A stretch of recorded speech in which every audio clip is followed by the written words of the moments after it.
simpatizeri in uporabniki korpusa GigaFeeda. Torej, danes imamo predstavitev druge verzije tega korpusa. Predstavitev bo v dveh delih. Prvi del je tak nek zelo hiter povzetek, kaj so spremembe in kaj se je zgodilo v tem projektu GigaFeeda 2. Potem tisti, ki so zadovoljni po prvo predstavitev, oziroma krajšo predstavitev, lahko gredo. Tisti, ki vas pa zanima še kaj več, to lahko ostanete na drugem delu predstavitve, kjer bomo predstavljali Andraž Lepar, Špela, Marko Sobej. Tako da bom kar začel z tem prvim delom. Zdaj, Wikipedija je izjemno pomemben vir v tem novem digitalnem svetu, zato sem izdelal primerno, da pogledam v enem momentu, kot recimo danes, kaj piše v korpusu v Wikipediji, v slovenski Wikipediji, in piše to, kar vidite na zaslonu. V bistvu je to skopirano iz knjige Vorka Gorjanca, in Wikipedija navaja tudi to, da je največji korpus trenutno FIDA+, kar že nekaj časa ne drži. Ampak za tiste, ki slučajno ne veste, kaj korpus je, to je to. Zelo na kratko bom šel skozi turbulentno zgodovino, ki ga je imel ta korpus, več o tem povedal Marko, potem čez par minut. Ampak, če gremo skozi te 4 iteracije, ki so tukaj navedene, prvi projekt je bil tam nekje od leta 1996 do 2000, ki od tot tudi izhaja FIDA, ker je šlo za konzorcij 4 partnerjev, Filozofska fakulteta, Štefan, DZS in Amebis, s tem, da so večino izdelave korpusa sta financirala 2 komercialna partnerja, to so DZS in Amebis. Ta korpus je bil objavljen leta 2000 in kot vidite imamo neke vzpone in padce, ki se ponavljajo na 6 do 7 let, ker potem ni bilo financiranja zagotovljenega, dokler se ni pojavila možnost znotraj projektov Agencije za raziskovanje in to je bilo več projektov, v bistvu odvisno kako vzamete 2 do 3, ki so imeli druge cilje, ampak ta korpus FIDA+ je bil izdelan v tem okviru, pri čemer je takrat se na nek način prestavil korpus iz DZS na Filozofsko fakulteto. Potem je bil naslednji padec, recimo temu, ker je projekt GARRS niso več financirali nadaljevanja. Naslednja možnost je prišla potem v projektu Sporazumevanja v slovenskem jeziku, ki je bil ravno tako konzorcijski projekt, kjer je bilo pač 5 partnerjev in vodilni partner je bil Amebis, pri čemer se je gradnja korpusa prestavila iz Filozofske fakultete na fakulteto za družbene vede, ampak še vedno znotraj Univerze v Ljubljani. Takrat se je korpus tudi preimenoval v GigaFeeda in to ime bo najbrž ostalo tudi naprej, to lahko že zdaj zaupam. Ne bo več se spremenil iz FIDA, ampak bo ostal GigaFeeda, razen če ne bo se zgodilo kaj nepredvidenega. No, in ta GigaFeeda 2 je nastala potem v projektu, ki ga je financiralo Ministrstvo za kulturo.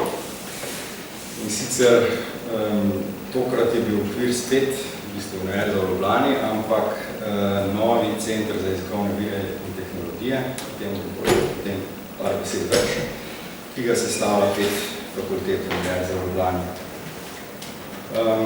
Ta projekt, samo to še moram omeniti, je bil v bistvu neskončno manjši finančno kot prvi ta, kjer je nas pač razmeril na slovenskem jeziku, 50krat manjša. Tako da je bilo mogoče narediti, kar je bilo mogoče narediti. To je pravzaprav najpomembnejši slajd prvega dela, kjer na hitro povemo, kaj smo naredili. In sicer sta rezultat tega projekta zdaj dva korpusa. Enega smo poimenovali GigaFida 2 Proto, drugi pa pravi korpus GigaFida 2. In sicer so glavne značilnosti naslednje. Jasno je bilo, da je bil prvi cilj dodajanje novejših besedil, ker je bilo vsem jasno, da čim je prišlo leto 13, 14, 15, je korpus postajal star in vedno starejši, tako da imamo zdaj novejša besedila. Druga stvar je ta, da se tudi tehnologija v mestnem času izboljšala, tako da je izboljšanje zapislovno označevanje. Ta tretji del je pa mogoče najbolj zanimiv, ker smo, ne samo, da smo dodali besedila, ampak smo jih tudi izločali, s tem, da je iz referenčnega korpusa slovenskega jezika nastal korpus pisne standardne slovenščine. To je zdaj uradno ime korpusa GigaFida 2.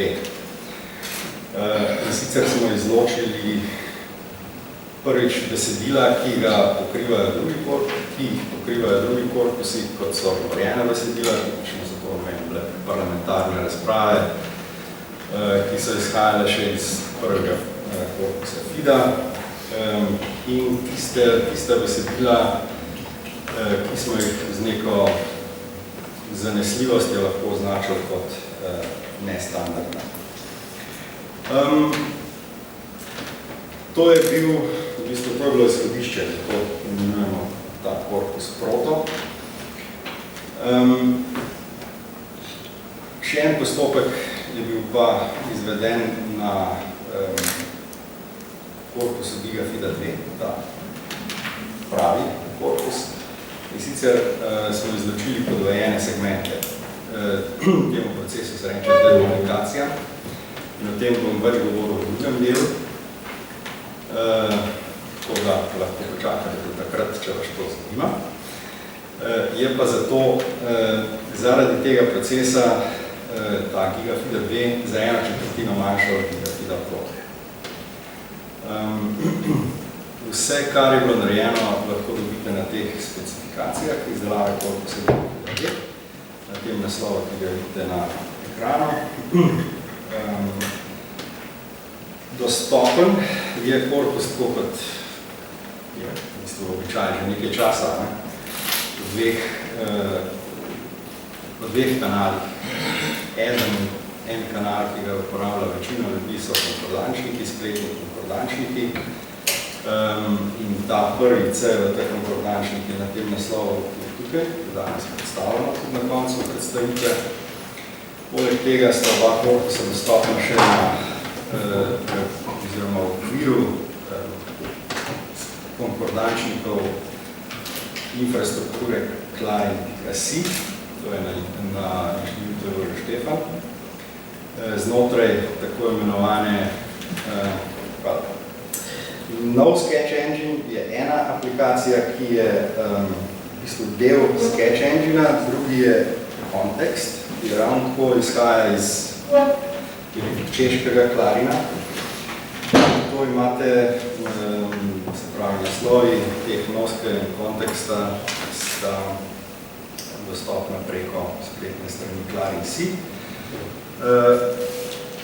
Korpus GigaFida 2 je dostopen tudi znotraj pravega Sketch Engine-a, to je inštalacije Sketch Engine, ki jo imajo odprno, ki ima tudi vse druge funkcionalnosti, ki jih ta nov Sketch Engine nima, kot je recimo word sketches, tezave in tako naprej.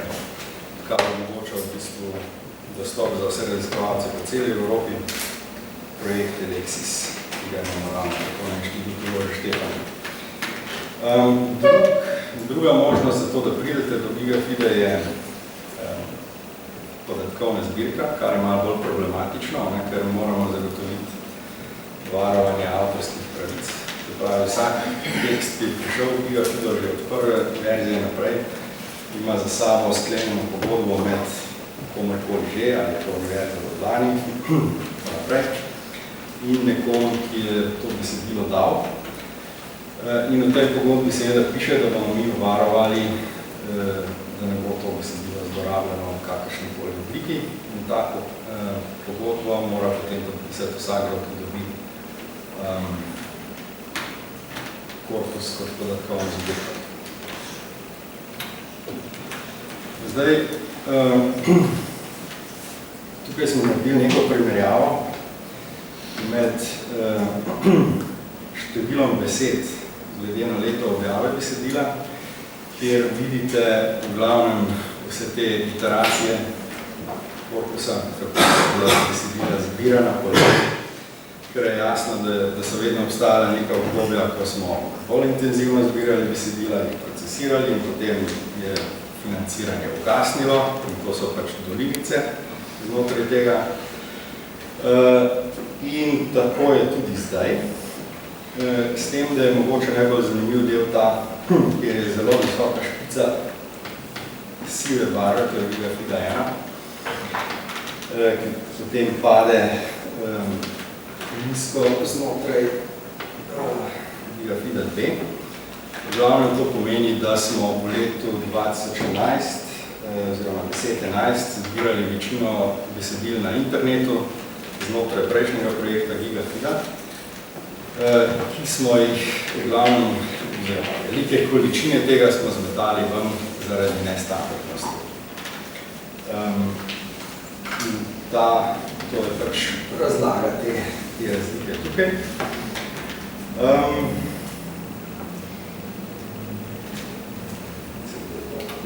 Potem še en slajd glede statistike, ki po mojem še najbolje pove, kakšna je razlika med Gigafida 2 in Proto. Namreč, kot vidite tukaj, pojavnice besede so v nekih razmerih, ki so pričakovane, se pravi 1/4 manj. Medtem ko stavki in odstavki pri njih je pa razlika precej večja in to je zaradi deduplikacije seveda, ker čim imamo besedilo, ki je identično ali bolj ali manj identično, bo šel ven bodisi stavek ali kar cel odstavek. Če je cel odstavek ponovljen, število dokumentov znotraj korpusa je pa skoraj enako. Tako da kjer prihaja do razlike pomeni, da so bila cela besedila enostavno duplicirana. Taka je razlika med vsebino čisto na osnovni statistični ravni, koliko stavkov je v enem ali drugem korpusu in to pomeni, da je večina teh stavkov ali odstavkov v Proto enostavno ponovljena.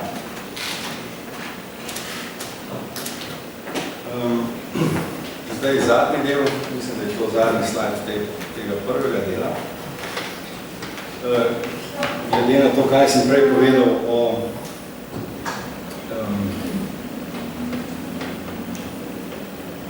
zapleteni usodi razvoja tega korpusa, zdaj lahko pričakujemo, da je ta zadeva bolj ali manj rešena in to zaradi dveh stvari. Je bil v tem času, kot ste videli že na začetku, izpostavljen Center za jezikovne vire in tehnologije Univerze v Ljubljani.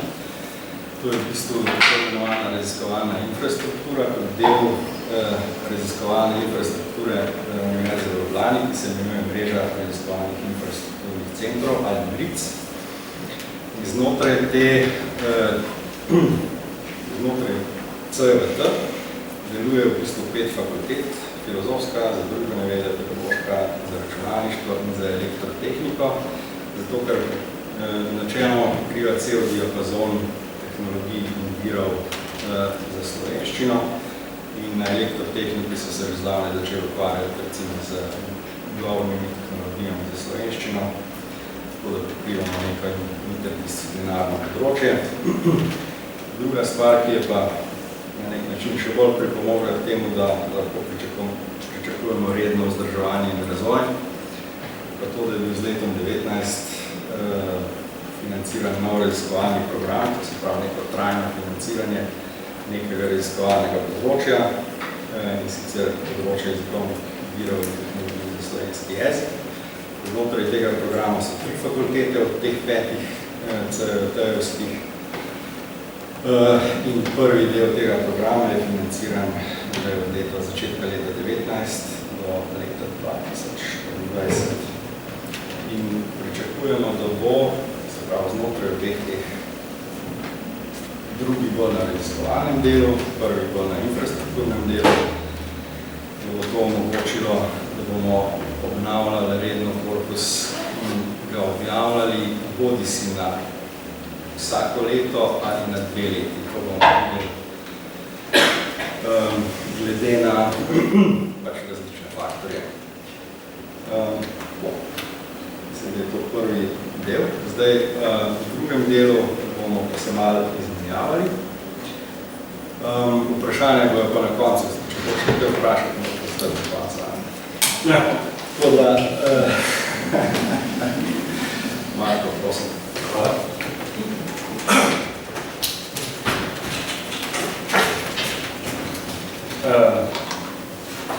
Pozdravljeni, jaz se zahvaljujem organizatorjem, da so me povabili in mi je veliko čast. Nimam slajdov, imam pa v glavi veliko prizorov iz preteklosti. Bom poskušal se vzdržati preveč govoriti o tem, ker smo tukaj venele zaradi nove naše gigafide, ampak vsem, dovolite mi nekaj besed.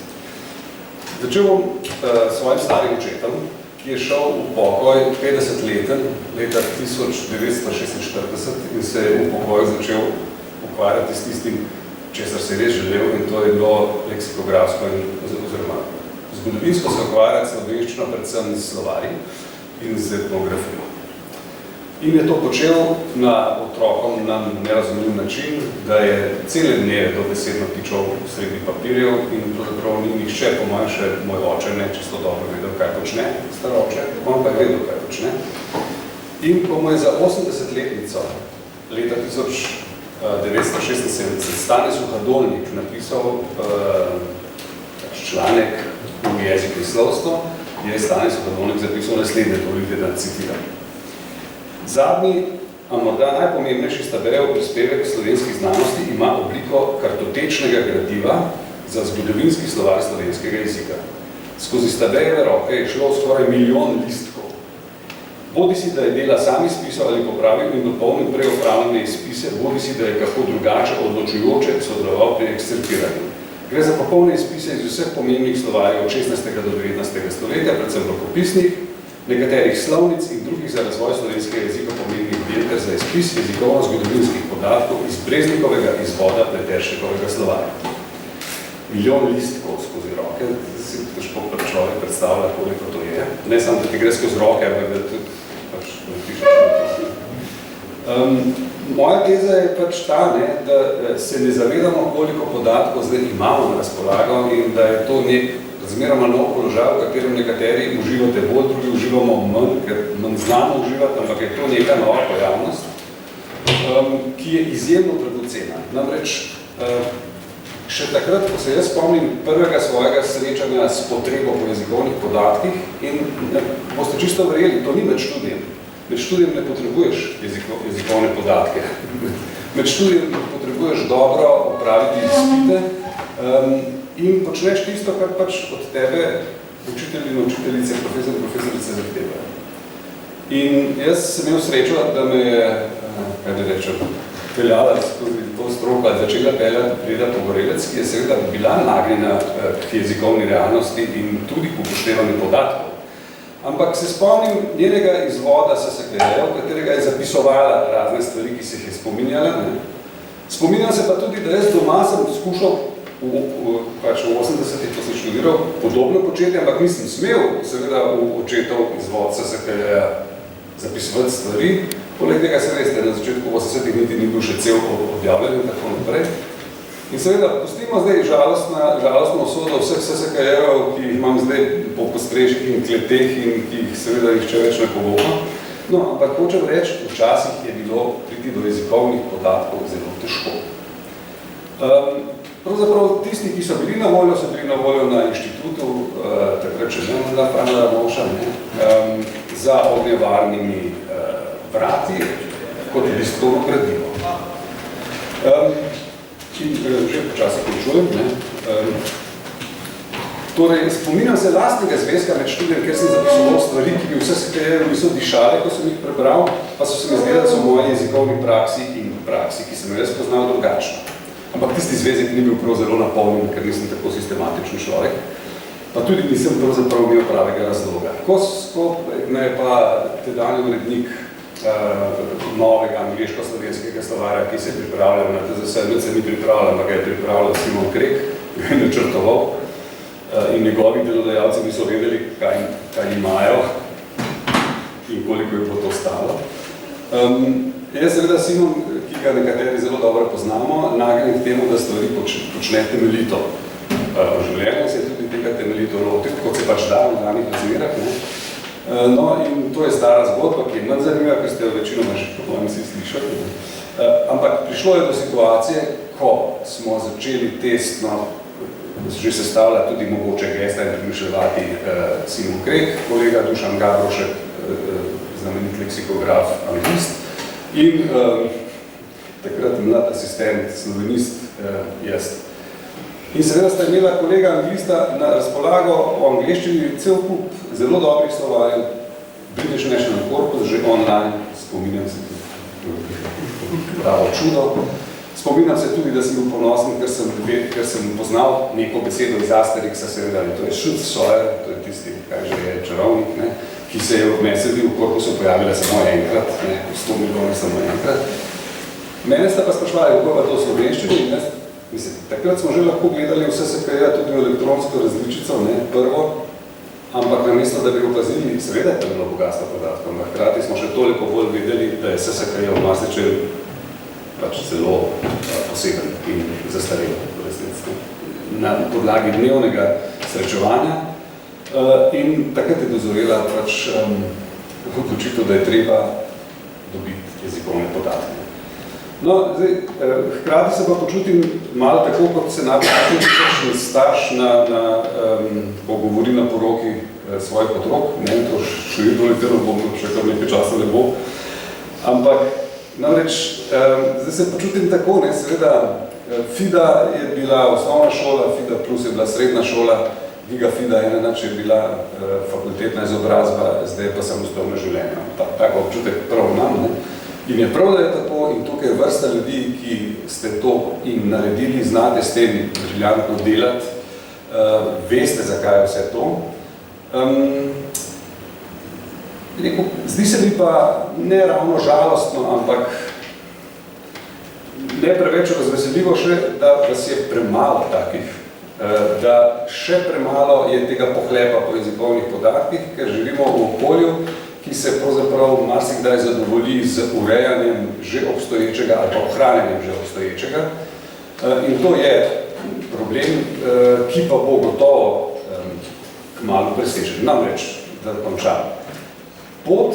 Podatkovna pot, ki je bila opravljena od konca 90-ih let do danes, je občudovanje vredno. Nimamo samo Giga FIDE, kot vsi veste, in imamo še vrsto drugih korpusov, ki so med seboj tudi pravzaprav ne zmeraj in 100%, ampak konceptualno povezani in so rezultat zavestnega potenja pač določene množice ljudi, da bi podatkovno pokrili celotni kontinuum jezikovne slovenščine. To se pravi od spontane govorice do neformalnega pisanja. Seveda je lukenj še veliko. Marsikaj je tudi premajhnega, da bi bilo reprezentativno, ampak načrt je tukaj. To se pravi, podatkov veliko imamo. Ampak še veliko moramo pa delati na naslednjih vprašanjih. Namreč vprašanje je, kdo sploh te podatke potrebuje. In odgovor je seveda vsi, ampak de facto se marsikomu zdi, da teh podatkov niti ne potrebuje, se jih zaradi takega drugačnega razloga. Celo znanstvenikov se ne potrebujejo, jezikoslovcem, kaj še le običajnem uporabnikom. Drugo vprašanje, kdo jih zna uporabljati. In tu je, bi rekel, tudi še ogromno dela potrebno opraviti. Kdo jih zna, do katere mere, kakšni so te servisi.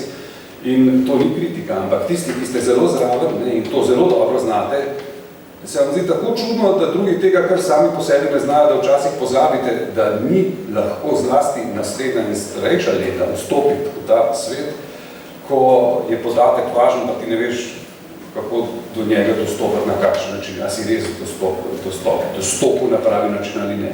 Jaz še zdaj, pač to sem ne povem, ampak se spominjam, ko sem predstavljal Fido Plus na lingvističnem krožku, tukaj na Podbirkovom, in je bilo veliko poslušalcev in vsi so bili naklonjeni, potem je bil pa pač veliko starosta Janez Orešnik, ki je bil tudi navdušen, ampak je na koncu vseeno vprašal, da se mu pa čudno zdi, da v vsem tem velikem korpusu ni niti enega zadetka besede oseba. Pač sem tako bilo, ne vem, 183 tisoč zadetkov in je rekel, gospod Orešnik, hvala.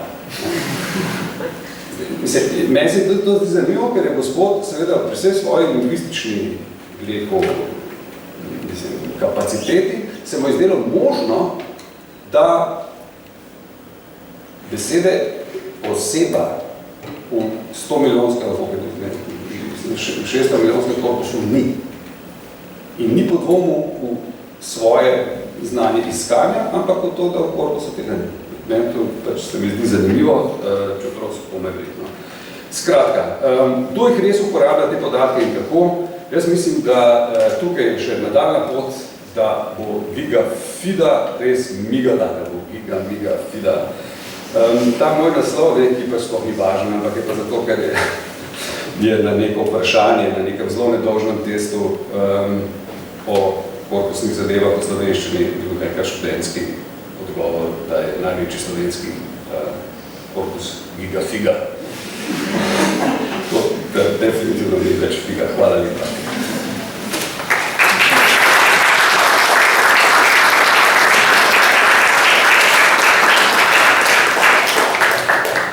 Hvala. Ja, dolga pot je za nami. Zdaj gremo k Andražu. Se pravi, Andraž je bil v bistvu glavna gonilna sila zbiranja tega novega materijala za Giga Fida 2, tako da bi te prosil, če lahko poveš, kako je to potekalo.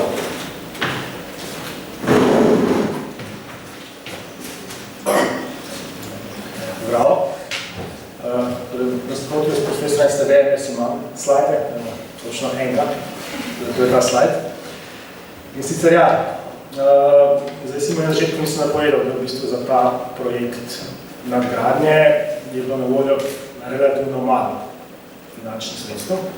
Tako da pa takrat se pa treba odločiti, kaj je ta litveni protokol masovno zbiranje, kot je bilo prej, za Giga Fida 1 ali pa ne.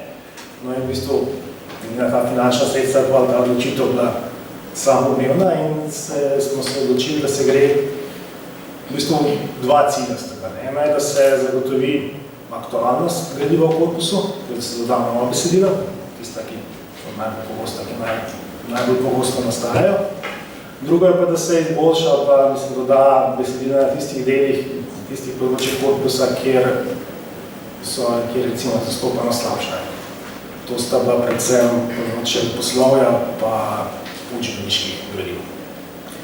No in zdaj za ta prvi cilj, ko smo želeli zagotoviti večjo aktualnost korpusa, smo dodali besedila iz spletnih portalov, spletnih novičarskih portalov, ki so tukaj na koncu slajda, na 10-11 portalov. Prva besedila od nekaterih portalov posamezniki iz leta 2008, zadnja so pa iz novembra 2018. Tako da so skupaj tega bilo približno 300 milijonov besed. Pridobili smo jih pa tako, da v bistvu nismo jih pridobila direkt od teh besedodajalcev ali pa neka spletna strani, ampak imajo na inštitutu Jože Štefan servis, ki rečejo IS Newsfeed, in oni v bistvu to dnevno pobirajo procesirajo ta besedila in so v bistvu že na voljo v obliki, ki je zelo primerna za nadaljnjo delavo. S tem smo v bistvu precej prihranili delo na tem področju. Smo pa še zmeraj seveda mogli skleniti pogodbo in pač urediti avtorske pravice z besedodajalcem. In to je bila ta moja glavna vloga, da sem se pogovarjal z ljudmi iz teh portalov, to so ali uredniki ali neki direktori. In moram reči, da v bistvu je moja izkušnja precej boljša, kot sem mislil, da bo. Na koncu je pokazalo, da ko ljudje sicer zdaj zelo zavedajo, kaj so avtorske pravice, kaj pomenijo, ne? Ampak ko jim razložiš, zakaj se gre, kaj je korpus, zakaj se ta besedila rabijo, pa težav ni. Največja težava teh novičarskih portalov je to, da bi kdo ta besedila bral kje drugje kot na njihovem portalu, ker oni živijo od glasov, od iska na teh portalih in zdaj, če bi to besedilo še nekje, da bi ljudje brali tam, na njihovi strani, to za njih pomeni manj denarja in pa pač jasno, če bi bilo to možno, pa bi teh besedil ne brali, ampak mislim, da korpus tak kot je, da se pač ne da kar nekaj dobiti celotnega članka, ampak samo eno stavek, v bistvu tega ne omogoča. Ko so enkrat to razumeli, pa ko sem jaz pač uspel dobiti nekoga na telefon za 20 časa ali pa sestanek, da sem to lahko povedal, jasno, težav bila ni bilo. Zdaj, druga zadeva je pa ta, sem rekel, da smo hoteli izboljšati zastopanost na katerih področjih, ki so prej malo slab zastopana. In tle smo mi pa uspešni predvsem na, kar se tiče poslovnih besedil. Mislim, smo zbrali še 310 del, to je 310 knjig, predvsej tudi take literature iz zadnjih let. Zelo veliko je predstavljena mladoletniška knjiga, založba Beletrina, Didakta in še nekaj drugih. Skupaj je bilo tega tam okoli 3,5 milijone besed literature. In v bistvu izkušnje so precej podobne. Mogoče še bolj se tukaj je pokazalo, da se marsikdo je tak, ki se zaveda pomena korpusov za slovenščino in za jezik in v bistvu z veseljem dane, če bi še večkrat dal, če bi se mu večkrat rekla. Seveda so to taki, ki pač noče, pač ali se sploh ne vzavajo, pač pravi, da ne, ampak jih je, jaz sem mislil, da jih bo več, večina da kar z veseljem. No in zadnja zadeva, ki je po v bistvu bila manjša, je pa, da smo dodali tudi nekaj učbeničkega gradiva, potem založba Opus je dala nekaj svojih učbenikov, pa dodali smo eno zbirko e-učbenikov, ki so na voljo kot klienti Commons licenco. In te so zdaj pač tudi v korpusu. In to je to. Hvala.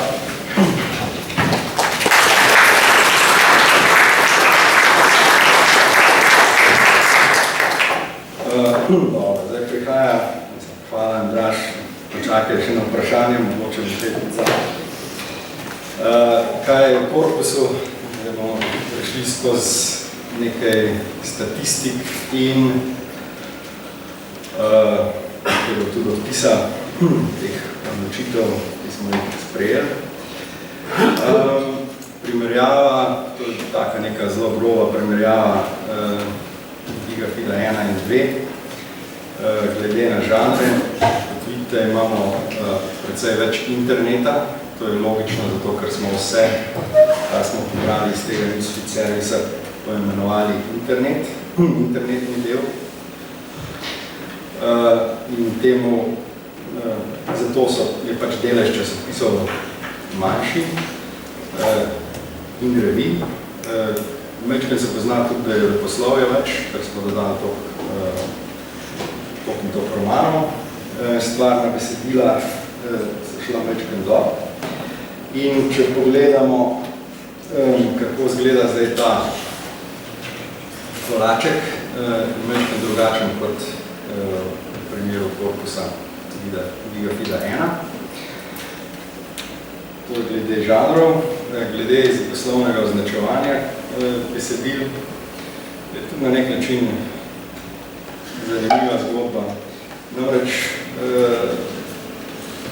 pri označevanju, se pravi, v primeru Gigafida 1 je bil prav za ta korpus, za označevanje korpusa razvit statistični označevalnik, ki se je imenoval Obelix, oziroma se še zmeraj imenuje. pri čemer je vsak označevalnik, oziroma ta označevalnik in mnogo drugih označevalnikov, predvsem za take jezike kot je slovenščina, morajo opraviti 3 posle. Najprej morajo, oziroma 4 celo, če vzamete organizacijo in segmentacijo posebej, se pravi, morajo znati razdeliti besedilo na stavke, na besede, in potem znotraj tega vsako besedo označiti z nekimi kategorijami, ki jih mi predpišemo, samostalnih, z lastnostmi in tako naprej, in lematizirati, se pravi, prepisati osnovno obliko. In ta označevalnik Obelix pač pričel vse to. No, na drugi strani je bil potem razvit drugi označevalnik z imenom Relti, ki je označeval bolje kot Obelix. Ampak je bilo to kasneje, že po projektu sporazumevanja v slovenskem jeziku. Problem je bil pa v tem, da če ni osnovni nivo enak, se pravi, da različno segmentirata in organizirata na posamezne besede ali pojavnice, potem so pri vseh nadaljnih analizah problemi. Zato, ker vse, kar dobite iz statističnih analiz iz korpusa, dobite samo razlike med organizacijami.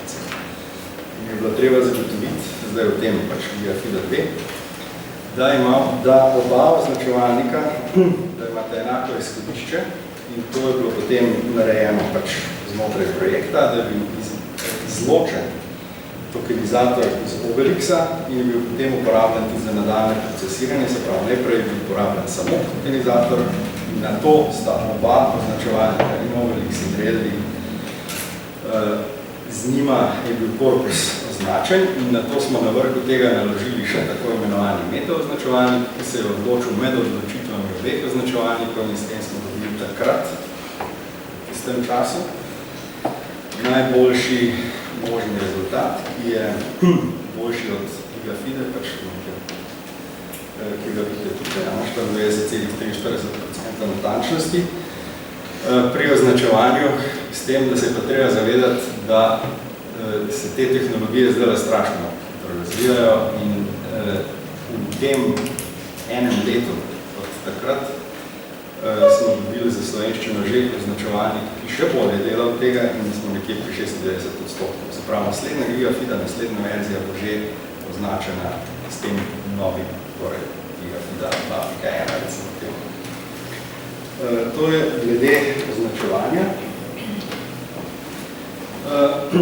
Zdaj tukaj je dolg tekst, ki ga lahko berete. Če želite, lahko ga berete tudi v specifikacijah, ker bom samo v 3 besedah povedal približno, kaj to pomeni. To se pravi, to je prehod od GeoFida 2 Proto do GeoFida 2. To je, ker dodam ta del z duplikacijo. Kaj v bistvu naredimo? Želimo se znebiti identičnih stavkov oziroma odstavkov. Zato, ker če pomislimo, če ta postopek izvedemo, dobimo pravzaprav unikatne kontekste, besed.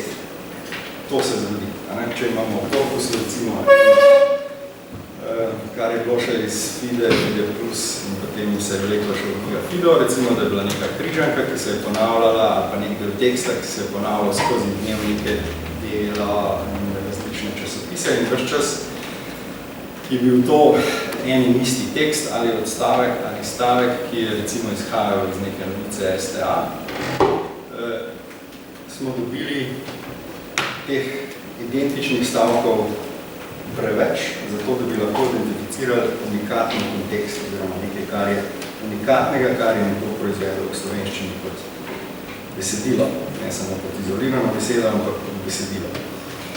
No in ta postopek je v bistvu dosti standardno, predvsem pri zbiranju spletnih korpusov, kjer je tega še veliko več. Ima 2 parametra, kjer nekaj določamo, kakšen delež besedila bo izločen, kdaj bo algoritem vedel, se odločil, ali je nekaj duplikat ali ni. In to sta dolžina identičnih n-gramov, to pomeni, kakšno število zaporednih besed je enako in kakšen je delež teh identičnih n-gramov v odstavku.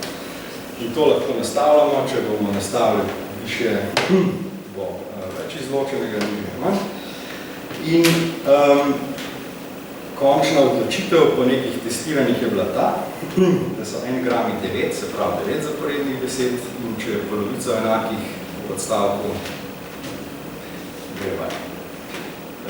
S tem smo dobili ta korpus giga fida T zmanjšan za 1/4. Poleg tega smo pa zmetali tudi besedila, ki so bila celoti identična, kot ste še v drugem odstavku. To je nakratko razvrljeno, kaj se je zgodilo pri deduplikaciji. No, tale del je pa mogoče najbolj zanimiv, predvsem za jezikoslovce in manj za računalniški del.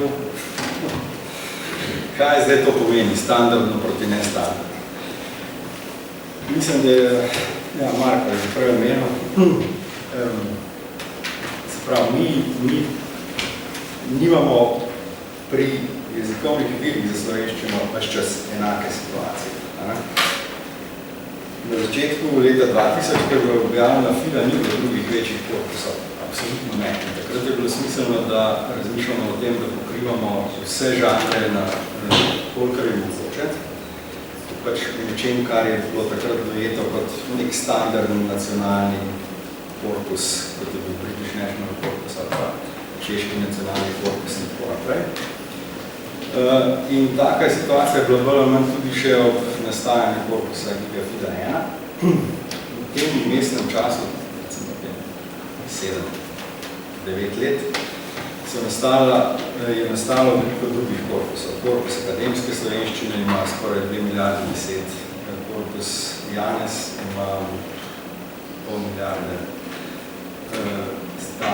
korpus parlamentarnih razprav, ki je v bistvu najnovejši, ki je praktično replicira tisti del FIDE, ki je bil že leta 2000 dodan kot prepis parlamentarnih govorov. Zdaj so pač znotraj neke druge infrastrukture naredili cel korpus, ki zajema vse parlamentarne razprave od leta do lanskega leta.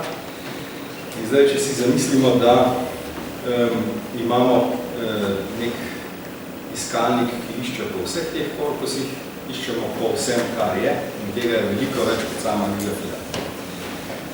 Poleg tega imamo še spletni korpus, ki sem ga tukaj pozabil navesti, prosti Nikola, SLBAK, Webes korpus, in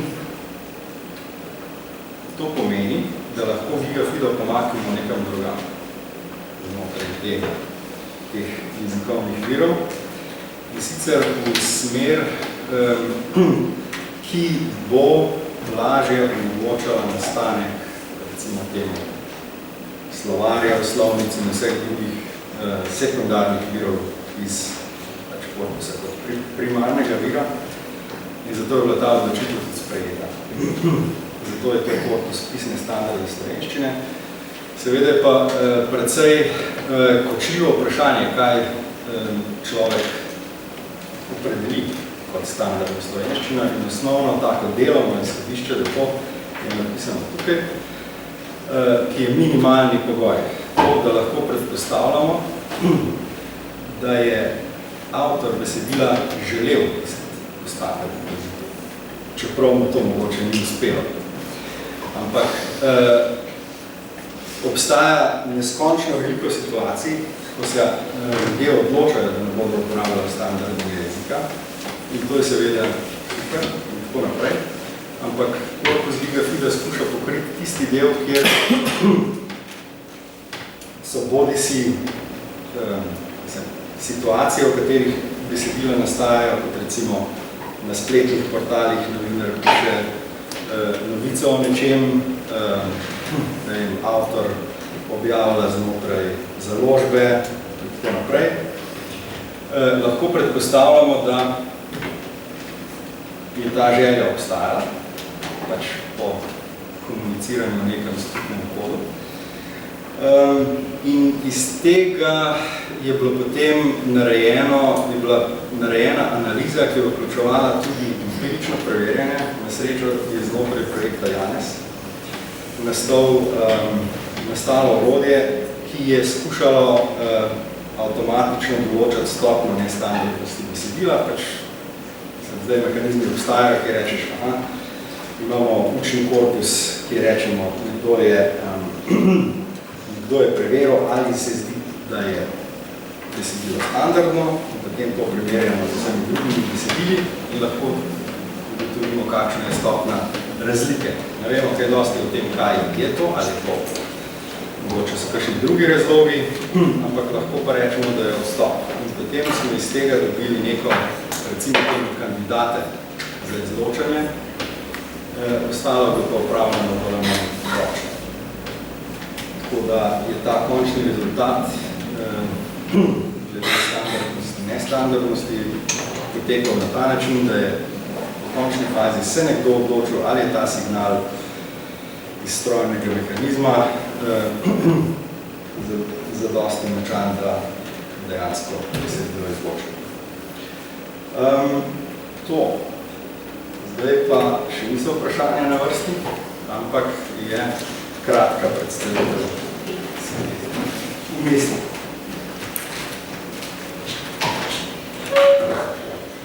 Jaz bom najprej poskušala se nekako skoordinirati, da se bo videlo in slišalo več.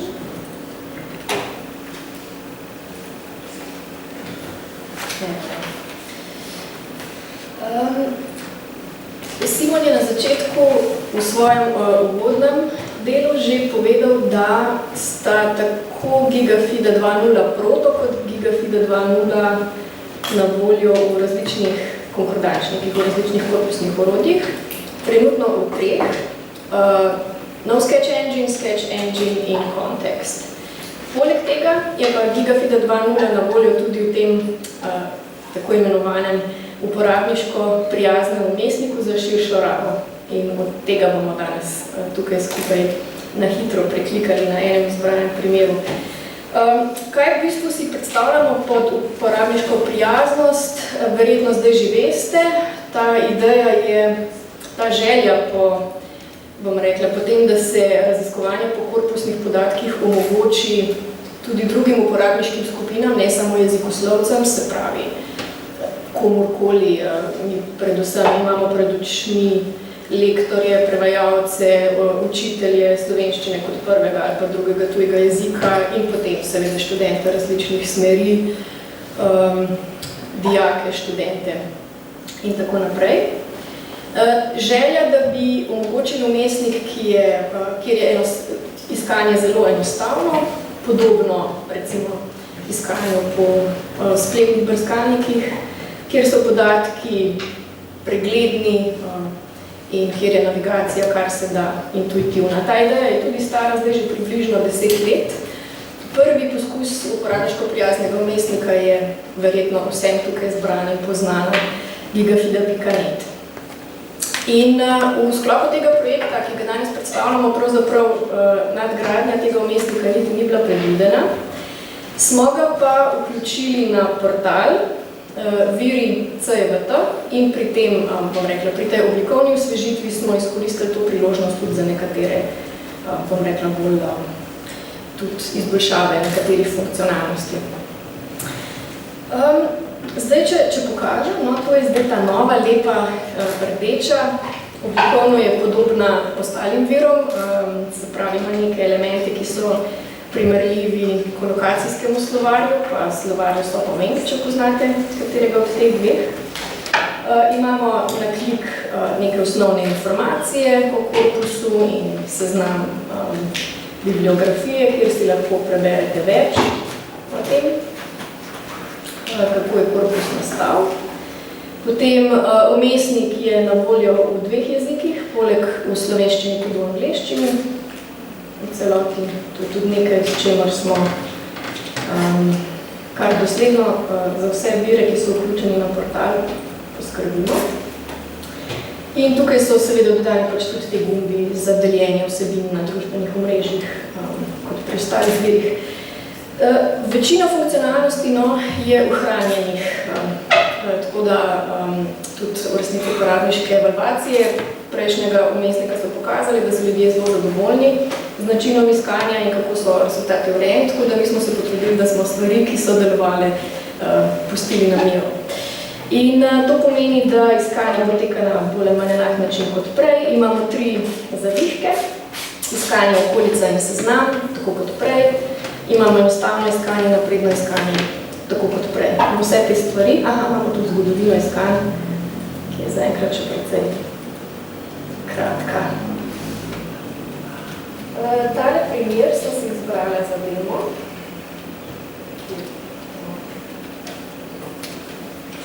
Bom potem povedala, zakaj. Ampak tudi postavitev konkordančnega niza je takšna, kakršne ste jo navajeni. Filtri so še vedno na levi, malo so pregledne in urejeni, mogoče malo bolj estetski. Konkordančni niz je na desni in potem imamo tukaj te gumbe za navigacijo. Zdaj, kaj je novega?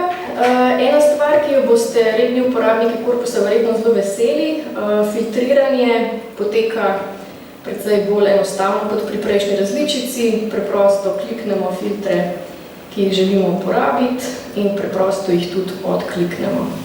Mislim, da tukaj je bilo nekaj frustracij s prejšnjo različico, ki smo jo zdaj uspešno naslovili. Potem naslednja zadeva, ki je nova, zelo preprosta stvar, ampak uporabnike je zelo motilo to, da se prikaz odstavka pokaže kot pop-up čez konkordančni niz. To smo zdaj tudi uredili, tako da se konkordance lepo umaknejo, so še zmeraj spodaj na voljo in lepo vidne in dostopne. Malenkost, ampak verjetno uporabna, nekoliko lažje je zdaj kopirati podatke o korpusnih oznakah. In tale rdeča barva tudi malo pomaga pri tem, da najdemo konkordančno jedro v teh podatkovnih kačah. Evo ga, modra ni bila na enak način učinkovita. Potem je ena luštkana zadeva, meni je tudi zelo všeč, skakanje neposredno na izbrano stran konkordančnega niza omogoča nekoliko hitrejše pregledovanje, lahko gremo na sredo, lahko gremo na konec, lahko gremo na zadnjo ali prvo stran, kakor na srednjo. Tale primer sem si izbrala zato, ker zelo lepo pokaže tudi vsebinske dopolnitve korpusa, no, to, kar sta prej Simon in Andraž razlagala, ena beseda sledilec, ki je ravno v zadnjih letih razvila nov pomen, ali pa se uporablja v novem kolokacijskem kontekstu, no. Sledilec na družbenih omrežjih, na Instagramu, Twitterju, to so neki novi pomeni, neki novi načini rabe in tukaj recimo tale zelo preprost pregled pojavitve po letih pokaže, da je novo dodano gradivo omogoča raziskovanje tudi tega novega pomena. Na drugi strani pa precej simpatična zadeva, stari pomen, ki ga imamo, kot je Andraž prej omenil, novo dodanih leposlovnih delih, ki so med popularnimi in večkrat izposojenimi in večkrat prodajenimi slovenskimi deli, kot recimo tali Svetledino je zelo trendovska stvar. Tukaj gor, če si ogledate tele 3 gumbe, imamo še eno zanimivo novost, ki omogoča tako imenovano hitro preklapljanje med zavihki. S hitrim preklopom in s hitrim klikom na te različne gumbe, se pravi tole iskanje, okolica in seznam, se samodejno sproži iskalni pogoj za izbrani, se pravi, iskanje za izbrani pogoj. Se pravi, lahko, to se mi zdi zelo uporabno za kakšno šolsko rabo, lahko si pogledamo konkordančni niz za sledilec in takoj zatem okolico in nabor oblik. In seveda zelo enostavno tudi s temle iskalnim okencem potem spremenimo parametre, če nam to slučajno ustreza in si lahko pač ogledujemo podatke na način, kot smo navajeni.